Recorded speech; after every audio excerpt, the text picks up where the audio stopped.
स्वीकार करें और उसमें ही आप देखिएगा कि आपका चरित्र ऊंचा होता है। शिवाजी का चरित्र माना जाता है बहुत ऊंचा, और शिवाजी की न जाने कितनी बातें आपको बतानी चाहिए, लेकिन उनके चरित्र में माँ का बहुत बड़ा स्थान। लेकिन एक बार सुनते हैं कि कल्याण के सूबेदार की बहू कोई उनके सरदार पकड़ के लाए, वो बहुत लावण्यवती और उसका बहुत खजीना था, सब कुछ उठा के ले आया, उसका सारा माल, उसके सारे जागरात और ये और वो, काफी लोगों को पकड़ के। और जब शिवाजी दरबार में बैठे तो उनके सामने पेश किया, तो वो घूंघट तो नहीं लेकिन नकाब पहने हुए। तो उन्होंने कहा कि आप अपना नकाब हटाइए।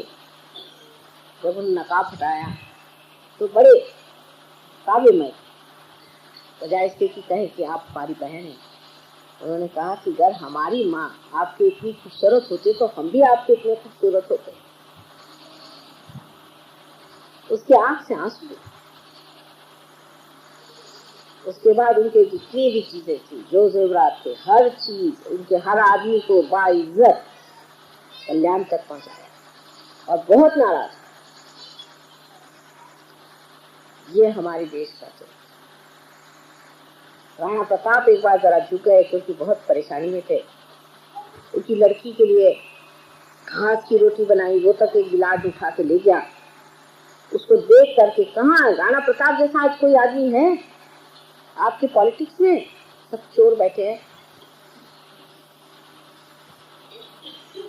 तो जब वो उठा के ले गई दिल्ली, तो राणा प्रताप के मन में आया और वो चिट्ठी लिखने बैठे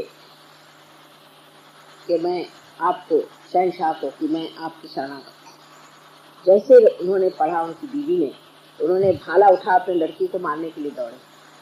तो कहले ये क्या कर रही है? कहले इसको ही मार डालती हूँ जिसकी वजह से तुम ये सोच रहे हो। ये हमारी देश के औरतों का चरित्र। और आजकल जो ये नमूने दिखाई दे रहे हैं, ये कहाँ से पैदा हुए यहाँ पता नहीं, लेकिन सहयोगियों की औरतें इसी तरह की होनी चाहिए और मर्द भी इसी तरह के।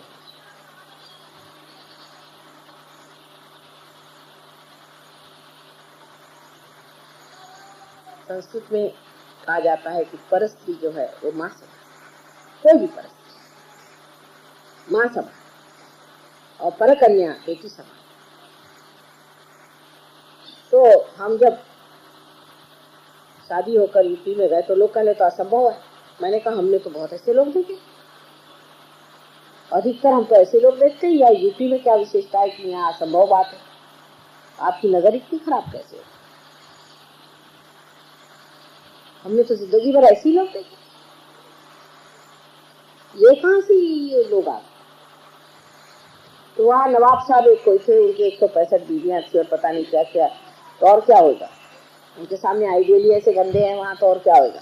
कोई अच्छे आइडियल तो दिखाई नहीं देते। जैसे लंदन में एक राजा साहब थे, उन्होंने 7 बीवियों को मार डाला, तो वहाँ और क्या होगा? आजकल वहाँ औरतें मार रही हैं आदमी। तो अपनी संस्कृति जो है बहुत महत्वपूर्ण,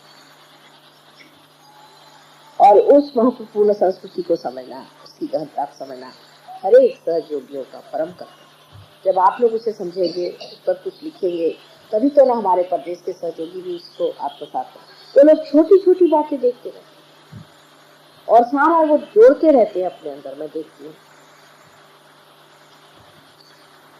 लेकिन हम लोग ये नहीं सीखते, क्योंकि न इधर के न उधर के रहने की वजह से कोई चीज हम नहीं सीखते। आशा है अगली बार मैं आऊं तो आप लोग आनंद से आत्मा का प्रकाश सब दूर फैलाते हुए नजर आए। मेरी यही इच्छा है कि जो कुछ मेरे अंदर है सब मेरे बच्चे पाएं, सब, और उसी प्रकार दें जिस प्रकार मैं दे, उसी मन से, उसी शुद्ध भावना से, उसी प्रेम के साथ सबको ये बांटते हैं। यही मैं चाहती हूँ। लेकिन वो पानी में घोल के दीजिए जिसमें दांत मन लगे। पानी में घोल के दी हुई चीनी बच्चों के लिए बहुत जरूरी। डॉक्टरों का इस मामले में मत सुनो, वो तो जनरल चीज चलाते कि अब चीनी मत खाओ। सब लोग चीनी नहीं खा रहे, नमक नहीं खाओ, सब लोग नमक नहीं खा रहे। भाई जिसको जिस चीज की जरूरत है वो खाओ। बच्चों को चीनी की जरूरत बहुत है, उनको आप चीनी दीजिए। लेकिन ऐसी चीनी न दीजिए जो दांत में वो खाएं या जिस तरह की, पर चीनी जो कि पेट में चले। दूसरे ये कि गर्मियों के दिनों में कोकम नाम का एक फल आता है, महाराष्ट्र इसमें मिलेगा, उसको भिगो लिया रात, उसको दूसरे दिन चाहे तो थोड़ा उबाल लिया, उसका रस निकाल के उसमें चीनी डाल करके और उसको रख लीजिए, दिन भर बच्चे को पीजिए। अगर जॉन्डिस जैसी बीमारी हो जाए तो मूली के पत्ते को, छोटी छोटी जो पत्तियां होती हैं उनको उबाल लीजिए, कोमल जिसको कहना चाहिए अभी अभी नवीन जो नहीं, उनको उबाल करके उसमें खड़ी शक्कर मिला करके या चीनी जो वाइब्रेटेड हो मिला करके बच्चे को दीजिए और कोई पानी न दे। एक दिन के अंदर बच्चे का जॉन्डिस ठीक हो सकता है। और गर्मियों में मूली का रस कर दे सके तो बहुत ही अच्छा। मूली खूब खाने को दीजिए बच्चों के लिए मूली बहुत फायदे की चीज। और उनको ऐसी ऐसी चीजें दीजिए जिससे कि उन पे बहुत ज्यादा फैट न पड़े।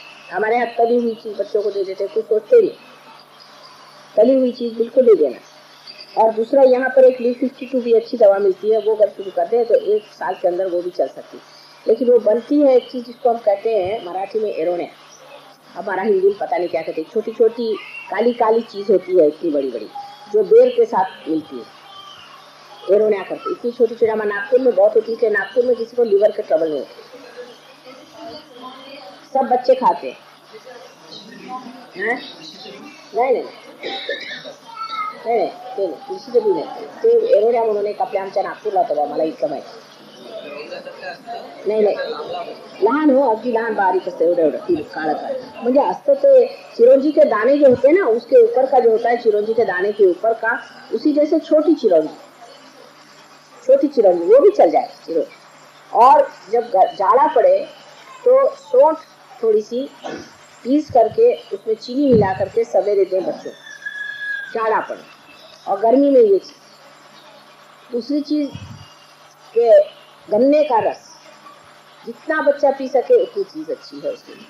गन्ने का रस, उसमें अदरक डाल, नींबू, ये सब फायदा करता है। और बच्चों को ज्यादातर ये कर रहे वो कर रहे ऐसे नहीं करना चाहिए, सवेरे उठो जल्दी चलो ये करो, ऐसे नहीं करना चाहिए। इससे इनकी जिसको आप लोग तिल्ली कहते हैं, स्प्लीन खराब हो जाती है और इसी से ब्लड कैंसर हो जाता है। हेक्टिक लाइफ जो लीड करता है उसको ब्लड कैंसर होता है। हेक्टिक ने बच्चों को बनाना चाहिए, बच्चों को बहुत शांतिपूर्वक रखना चाहिए, समझे ना। अब लीवर का रख लीजिए, आपको खुद लीवर है,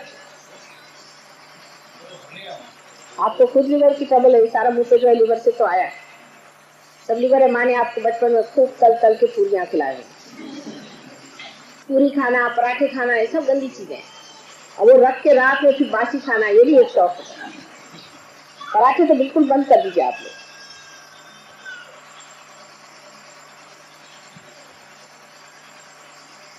और कोई बात, कोई और बीमारी?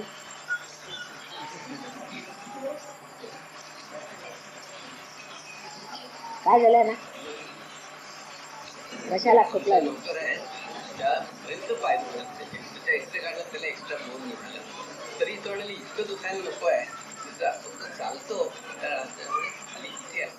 अहो त्याला व्हायब्रेशनची सवय ठीक आहे, तर तुम्ही व्हायब्रेशन करा. माझा फोटो घ्या, फोटोकडे उजवा हात आणि डावा तिथे ठेवला की झालं, ती सरकून जाईल, झालं.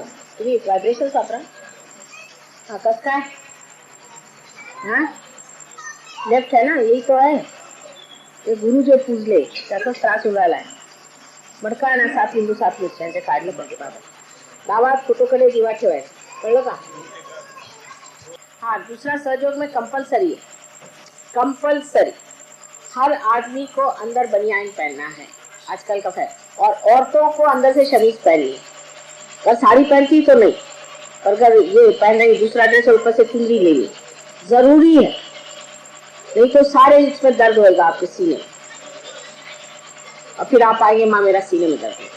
सब लोगों को बनियान पहनना है, क्योंकि आप जानते हैं छोटी सी चीज है कि आपको जब पसीना आता है तो पसीने में सूख जाता है और बदन में ठंडक लग जाती है। इसलिए ऐसी चीज होनी चाहिए जो पसीने को खींच ले। बहुत लोगों को ऐसे दर्द होता है, बेकार मुझे परेशान करती है। इसलिए सबको कंपलसरी, और औरतों को भी। हम लोग कॉलेज में पढ़ते थे, हम भी सलवार कुर्ता पहनते थे, जब थे हम हमेशा शमीज पहनते थे, सवाल ही नहीं उठता था। पहले तो समझा जाता कि बदतमीजी, मगर शमीज के थ्रू से कोई लड़की घूमे तो। और दूसरी बात ये भी होती थी कि सलवार के जब तक उस तरह से पहना न जाए, अगर समझिए एक आधे कपड़े के साथ नहीं हो शमीज, तो पहना नहीं जाता। शमीज पहनने का रिवाज पहले था, अब पता नहीं सब लोग ऐसे फैशनेबल हो गए कि कुछ समझ में नहीं आया। वो किस लिए बनाया गया था? कायदे के लिए, कि वो आपके अब्सॉर्ब कर ले। अगर शमीज, अगर आप साड़ी पहने तो ठीक है, साड़ी आपको ये करेगी, पर साड़ी भी आपको लपेट के रखना चाहिए। जब आप बाहर जाते हैं, साड़ी हमेशा इस तरह से पहननी चाहिए जिससे बदन में आपके, इसका सब कुछ फायदे है ना, शारीरिक है और दूसरे लज्जा स्वरूप भी है। बहुत फायदा होता है अगर आप अपने सीने को ढक लें, तो जो हवा आपकी है, खासकर यहाँ की हवा के लिए तो बहुत ही जरूरी। इतना पसीना आता है, सब आपके डॉक्टर साहब यहाँ बैठे हैं, वहां कर सारे आपके सीने में वो जकड़ जाता है, फिर आपको बीमारियां हो जाती हैं, दुनिया भर की बीमारियां मैं देखती हूँ।